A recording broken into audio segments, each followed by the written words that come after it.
हमने आज योग दिवस के उपलक्ष्य में योग किए, तो किसी उपलक्ष्य में योग करने का हेतु यही है कि हमारे जीवन का ये हिस्सा बने।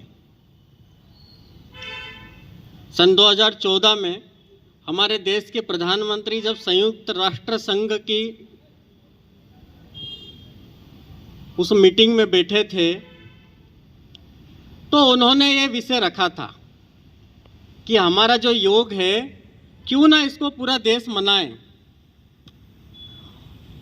और क्यों ना इसको पूरा विश्व अपनाए। योग के संदर्भ में पूरा उन्होंने अपना उद्बोधन दिया।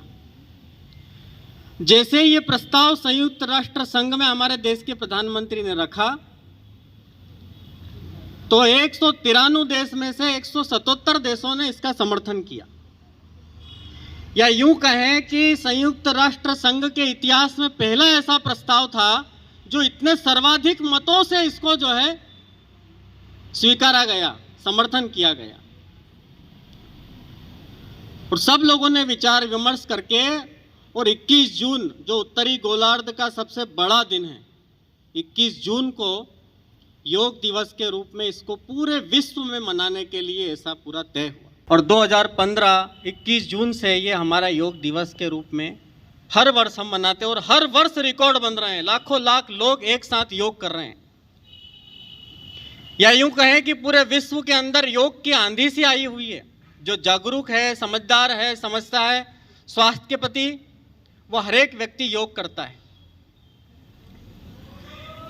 इसलिए इस योग को हमें भी जीवन में अपना करके हम अपना जीवन ठीक कर सकते हैं।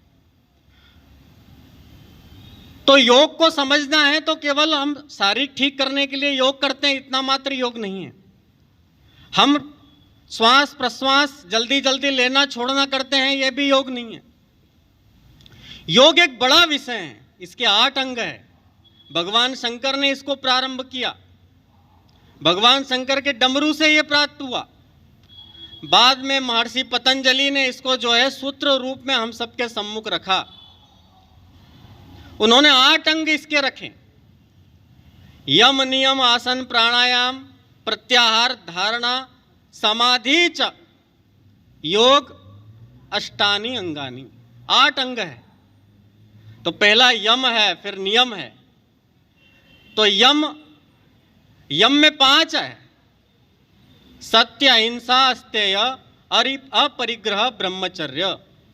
ये 5 नियमों का पालन करना तो यम है। सत्य बोलना, अस्तेय चोरी नहीं करना, अपरिग्रह किसी की वस्तु नहीं लेना, ब्रह्मचर्य शुचिता बना के रखना। तीसरा है नियम। 5 नियम है: सोच, संतोष, तप, स्वाध्याय और ईश्वर प्राणिधान। सोच यानी शरीर शुद्धि, तप यानी कठिन साधना, कोई भी काम कर रहे हैं तो कष्ट सहना, संतोष यानी जो प्राप्त हुआ है उसमें संतुष्ट होना, जो मिल गया है वो ठीक है, स्वाध्याय यानी जो आचार्य जी ने पढ़ा दिया है उसके अलावा भी पढ़ना अन्य विषयों को लेकर के, वो स्वाध्याय, और ईश्वर प्राणिधान का अर्थ है कि प्रार्थना में ईमानदारी पूर्वक सरस्वती की वंदना करना, भगवान का पूजन करना। यम और नियम। फिर आता है आसन, ये एक भाग है योग का, आसन करते हैं। फिर प्राणायाम, आसन के बाद प्राणायाम। फिर प्रत्याहार धारणा ध्यान समाधि। ये जब सीढ़ी दर सीढ़ी हम करते रखते हैं तो हम जो है समाधि की ओर बढ़ चलते हैं। और अंतिम तत्व है आत्मा से गौरवान्वित होता है। आज योग के अंदर लोगों ने करियर बनाए, इसलिए हम सब भी कुछ प्रण कर सकते हैं कि प्रतिदिन 1 आसन का अभ्यास, 1 प्राणायाम का अभ्यास, 5 सूर्य नमस्कार में प्रतिदिन लगाऊंगा, ऐसा हम प्रण कर सकते हैं। प्रतिदिन 12 सूर्य नमस्कार लगाने वाला विद्यार्थी अपने जीवन में कभी अस्पताल की ओर नहीं देखता है। एक बार पढ़ लिया याद रहेगा, चेहरे पर ओरा रहेगा, तेजस्विता रहेगी। इस प्रकार से योग हम अपने जीवन में ये कार्यक्रमों के माध्यम से एक प्रेरणा हम लेकर के हमारे जीवन में इसको उपयोग करेंगे तो निश्चित रूप से हमारा योग दिवस भी सार्थक होगा। और हम सब इसके साक्षी हैं। हम सबके सम्मुख पूरा